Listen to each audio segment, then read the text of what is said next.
علاقاتنا مع الأخوة في الاتحاد الوطني الكردستاني ومع عموم الحركات الكردية. پەیوەندیەکانمان لەگەڵ یەکێتی نیشتیمانی کوردستان و گەلی کوردە پەیوەندیشی مێژووی و شەراکەتی ڕاستەقینەیە لە شۆڕش و قوربانیداندا.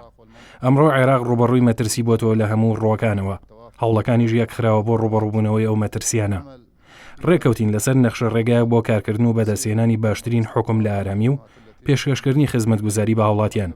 بڕیارماندا بەردەوام بین لە گفتوگۆکانمان تا دەگەینە بڕیارێکی کۆتایی لە پێناو وڵاتدا کە هەمووشمان یەک ئامانجمان هەیە ئەویش ئامانجی نیشتیمانیە.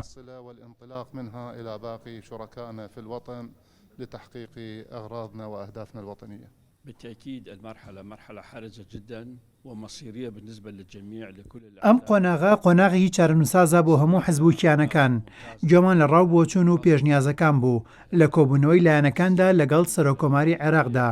دەرگایەکی تازە کرایەوە بۆ گفتوگۆکردن لەگەڵ سوننەکان و حیزبی دەعوا و شیعەدا کەەوە خاڵێکی دڵخۆشکەرە بۆ ئێمە و هیوا دەخوازێن حیزبی دەعوا و پێگاتی سوننا لەلایەک و گەلی کورد و عەرەب لەلایەکی ترەوە پێکەوە لە عێراقێکی دیموکراتی ڕاستەقینی دابن و سیاسەتێکی تازە دابڕێژن بۆ ڕزگارکردنی وڵات و ڕوبەڕووبوونەوەی ئەزمەی سیاسی و ئابووری و هەرێمی.